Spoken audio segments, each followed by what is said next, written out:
Salut les aventuriers, alors aujourd'hui je suis en Alsace avec GRDF dans une ferme un petit peu particulière puisqu'elle fait du biométhane, plus communément appelé le gaz vert. Dans ce premier épisode, je vais vous parler justement du gaz vert, de la valorisation des déchets et de l'économie circulaire. Pour ce premier épisode, mon invité sera un grand champion, Camille Lacour. Salut. T'es prêt? Ah ouais, impatient. Ça va être hyper intéressant, on y va.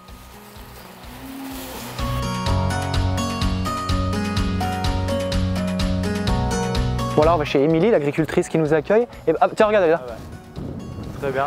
Tu verras, elle est adorable. Et ça fait 5 ans qu'ils sont lancés là-dedans. Et c'est une petite passion. Bah, tu verras, elle va tout expliquer de toute façon. Salut Émilie, c'est nous. Salut. Merci de nous recevoir. Avec plaisir. C'est hyper sympa. Salut. Alors c'est chez toi ici. Exactement. C'est super beau. Trop beau. On s'assoit, on discute un peu? Allez, Allez. Émilie, merci de nous recevoir. Alors du coup, toi tu fais de la méthanisation, ce qu'on appelle le gaz vert. Est-ce que tu peux nous expliquer simplement déjà qu'est-ce que c'est la méthanisation?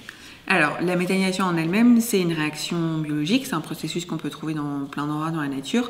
L'idée, c'est qu'on va dégrader de la matière organique grâce à des micro-organismes, donc comme des bactéries par exemple, qui vont digérer cette matière organique et qui, dans le cadre de leur activité, vont en faire du gaz.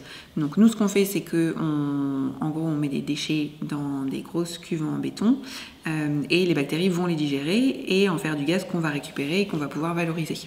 Ouais, du coup, c'est du gaz vert parce qu'en fait, de A à Z, tout est utilisé, réutilisé et réutilisable. Exactement. L'idée, c'est vraiment de créer un cycle vertueux où on va recycler des déchets pour en faire du gaz. À la fin, on va avoir des matières digérées, ce qu'on appelle le digestat, qu'on va pouvoir rendre au sol, qui vont apporter de la matière organique et qui vont permettre de fertiliser les cultures. Ces cultures, elles vont permettre d'alimenter nos vaches. Nos vaches, elles vont refaire des effluents qu'on va remettre dans la méthanisation pour les recycler à nouveau. Donc on est vraiment sur une économie circulaire qui est créée au niveau du territoire parce qu'on a des déchets qui sont produits, qui sont valorisés, qui permettent de fournir de l'énergie à une activité, qui va reproduire des déchets qu'on va revaloriser derrière. Ouais, et une énergie en plus qui crée de l'emploi. Exactement. Sur la méthanisation, on a aujourd'hui 5 personnes à plein temps qui travaillent. C'est des jeunes aussi qu'on a embauchés qui étaient apprentis. Et c'est des emplois évidemment non délocalisables. Alors, j'ai vu que les biodéchets, ça représentait 18 millions de tonnes en France et que seulement 30% des Français triaient leurs biodéchets. Est-ce qu'avec la méthanisation, c'est quelque chose qu'on peut prendre en compte ? Complètement. Il y a déjà des sites de méthanisation qui traitent des biodéchets aujourd'hui, parce que c'est des matières organiques, donc on peut de toute façon les valoriser pour le gaz. Et c'est d'ailleurs un sujet qui va être de plus en plus d'actualité, parce que d'ici 2023, il faudra avoir une gestion différenciée des déchets, et donc on peut penser que ces flux-là vont augmenter en termes de quantité. Bon, écoute, je crois que Camille comme moi, on a très envie d'aller voir à quoi ça ressemble tout ça. Tu nous fais le petit tour de la ville ? Ça marche, on va faire un tour. Allez.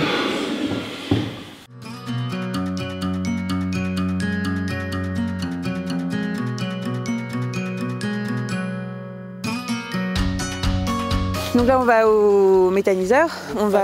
Exactement. Pas méthanisateur. Non, pas méthanisateur.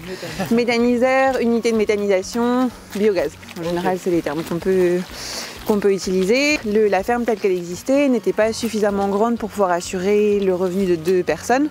Et donc, il fallait de toute façon qu'il diversifie l'activité. Et là, il s'est dit, la méthanisation, pourquoi pas? Il y a déjà d'autres projets qui étaient sortis. Ça permettait de traiter des déchets, de traiter des choses qu'on produisait sur la ferme, d'avoir un projet qui, environnementalement parlant, est intéressant, et surtout de diversifier la ferme sans avoir à agrandir le troupeau ou la surface qu'on exploitait. D'accord.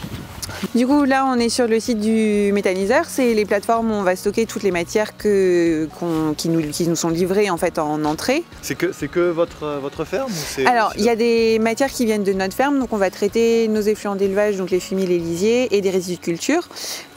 Pour les effluents d'élevage, on travaille avec 7 autres élevages qui sont dans un rayon de 5 km autour de la ferme. Et pour les résidus de culture, on travaille avec à peu près 100-110 exploitations dans un rayon de 10 km autour de l'unité de méthanisation. méthanisation pour récolter leurs résidus de culture. Ça c'est important, excuse-moi je te coupe, mais c'est Ouais. important de dire que c'est vraiment local. Oui. Les déchets ils viennent pas de Toulouse, ils viennent pas de Marseille, ils viennent pas de l'autre côté de la France, ils Non. viennent là vraiment du local. C'est vraiment du local. L'objectif, c'est vraiment de traiter des déchets qui sont produits par le territoire, de rester vraiment à un niveau local. Aussi parce qu'on veut produire de l'énergie, on ne veut pas forcément en consommer pour déplacer les déchets dans tous les sens. Et vous les achetez ou on vous les donne? Ça dépend des matières. Ça dépend de ce qu'on appelle le potentiel méthanogène. Donc c'est la quantité de gaz en fait qui peut être produite avec la matière. Pour les effluents d'élevage et les résidus de culture, c'est un système d'échange avec les agriculteurs, c'est-à-dire qu'en fonction des quantités de matière qui sont apportées, on va leur rendre en échange du digestat. Donc ça, c'est la matière digérée à la fin qui a un pouvoir fertilisant, donc il y a un système d'échange. Et pour l'industrie agroalimentaire, certaines matières, on va les acheter, d'autres, on va les traiter entre guillemets gratuitement, parce qu'elles ne sont pas forcément très riches, mais bon, c'est des déchets à traiter et c'est tout l'intérêt du site, quoi. D'accord, ok. Donc du coup là, ça c'est des pommes qui sont invendables, inconsommables et que vous allez mettre du coup dans le méthaniseur pour faire du gaz vert. C'est ça. Alors moi j'ai une question. Qu'est-ce qui me dit que vous n'allez pas mettre tout ce qui est votre métier à la base, votre nourriture que vous allez produire, en totalité dans le méthaniseur en fait?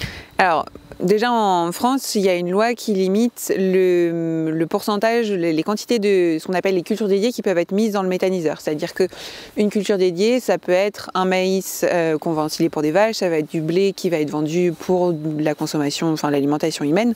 Donc déjà, ça c'est limité par la réglementation. Après, concrètement, nous, on n'a aucun intérêt à le faire parce qu'on est agriculteur à la base, on est éleveur à la base, notre métier c'est le lait, notre cœur de métier c'est le lait.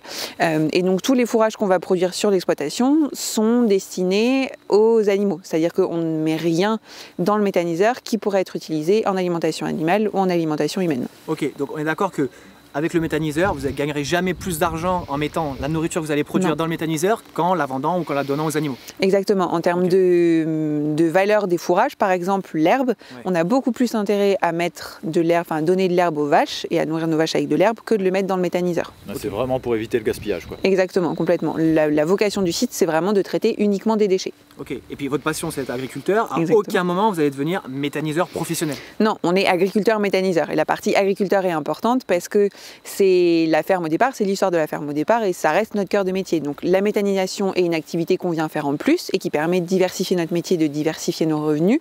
Mais aujourd'hui, les nouveaux projets qu'on développe, c'est uniquement des projets agricoles. On travaille sur un projet de fromagerie, sur la vente directe de viande. Donc la méthanisation a été un premier projet qui a permis de développer l'activité de la ferme et aujourd'hui on se concentre vraiment sur les activités agricoles. Ok. Ok.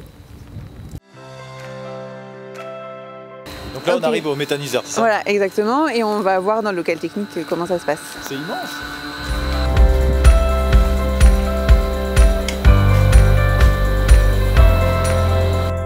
Là, on est vraiment entre les 3 fosses de méta. On va incorporer les matières dans les 2 fosses qui sont là devant.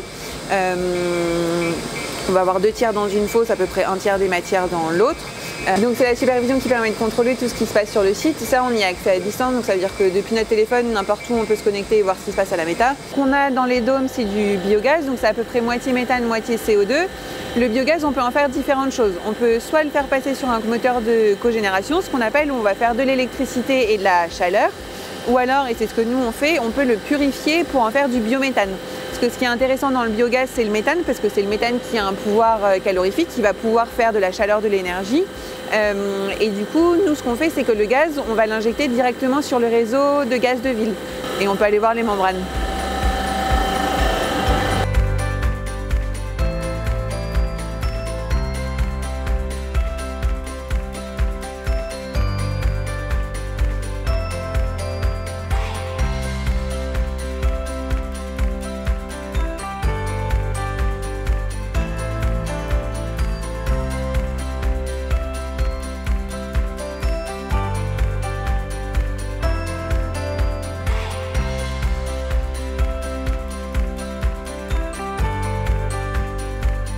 Merci Émilie, merci Camille de nous avoir invités, c'était super.